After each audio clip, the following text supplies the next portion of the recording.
I think I back it up to about the second grade when I was struggling with a bad stutter and a hearing problem. I had to go in and have surgery. And I remember I started with sports, started training later on in my high school days. And I realized that the training I was doing was not only going to help my baseball out, but it was going to help my health and wellness. So it was that one thing in my life that I realized that the more emphasis I put into it, the more of a return I would receive out of it. And then getting into it as my profession, professional baseball didn't work out. And I ended up becoming a coach because that was my way of being able to help people and stay in the gym 24/7. And it was obviously the best decision, one of the best decisions I've ever made.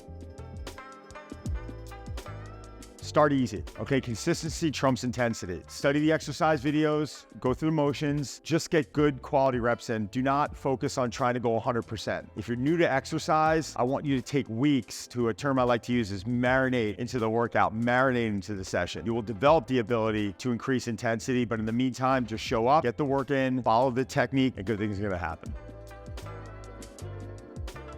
Take a different approach. Hire a coach, join an online community, find some sort of a filter where you can go in and you can have someone who's a professional jump into your life a bit and look at the things that you're doing. And I'm sure there's a lot of things you're doing that are great, but I'm sure there's things that you are doing that we can improve. It might even be easier. It might even be working out less. There's all this information and we're trying to pull things offline. That could become very confusing. So I think just streamline it, commit to a coach, commit to some type of an online forum, put your head down and try and approach it a bit differently.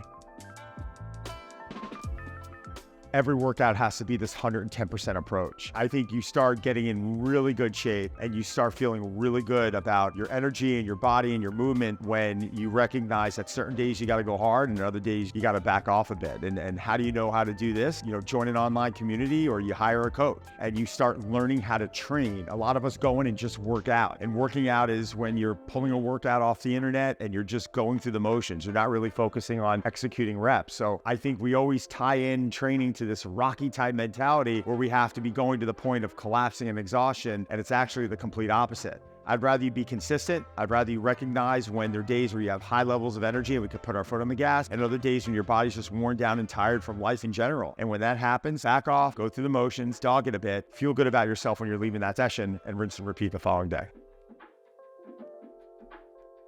HRV is a great way for us to be able to individually quantify where we are at. And if we're noticing that our HRV drops, that might be telling us that our readiness isn't where it needs to be that day. And now we can adjust our stress levels that day. We can adjust our training intensity, our training volume, maybe even take off and allow our body to recover so the following day we can come back and be successful. So HRV is a great tool that allows us to be able to assess where we are individually day in and day out. It's also a great tool to be able to see if we're improving our overall conditioning. And if we are, you might see that number going up. And if we are overdoing things and we have a high level of stress and we're not recovering, you might see that number go down.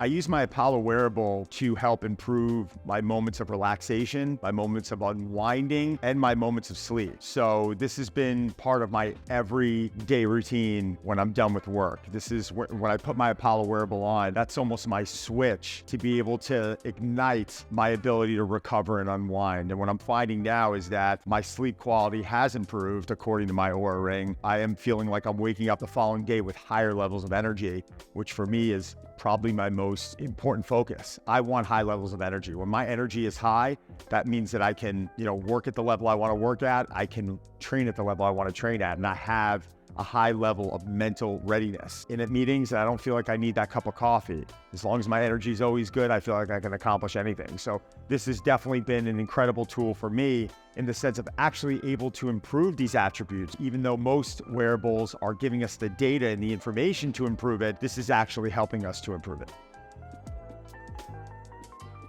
My favorite vibes are calm, unwind, and sleep. Sleep I use most frequently.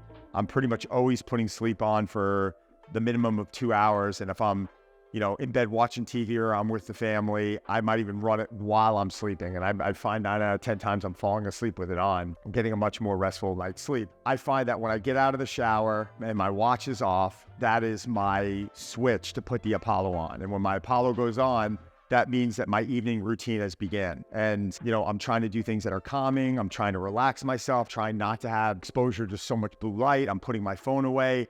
this is really the switch that allows me to start preparing for my recovery time, my sleep time, which is one of the most important times of the day for me, because then that gives me the ability to be able to bounce back day in and day out with a high level of focus. We could be on the best training program of all time, if it ever existed. We could have a chef who's preparing for us the most nutrient-dense meals. If our rest and recovery is off, we're gonna be doing ourselves a major injustice. So it's one of the first questions that I ask. It's one of the first things that I want us to start focusing on. In doing so, a lot of this does come down to our evening routine and us unwinding and us learning to put the phone down, us not answering emails at 9 or 10 p.m. at night. These things are gonna really heavily stimulate our mind, and it's gonna keep us from, getting that quality rest that we need. For me, throwing on my Apollo wearable, this is definitely that. I keep using the term switch that prepares me for that calming state, allowing my body to get good quality sleep, rest, recover, rinse and repeat. I wouldn't say it's one specific thing. My goals have been the same goals every year. How do I get better quality sleep? How do I lower stress levels? How do I continually try and get more nutrient-dense food? How do I allow my mobility to continue to improve? How do I continue to get stronger? I'm going to be 47 this year. So the fact that I'm still getting stronger and I'm still improving physically and mentally, I think for me is a testament to the work that I put into this. It doesn't get easier in the sense of, we can back off. Like, we need to find things, we need to find ways to help us improve these areas. And if I find something that's helping me to give myself an extra 15 minutes of sleep a night, even though that doesn't sound like a lot, it's a lot. I'm going to lean on that. So again, it's just all the above. It's just trying to improve all those attributes.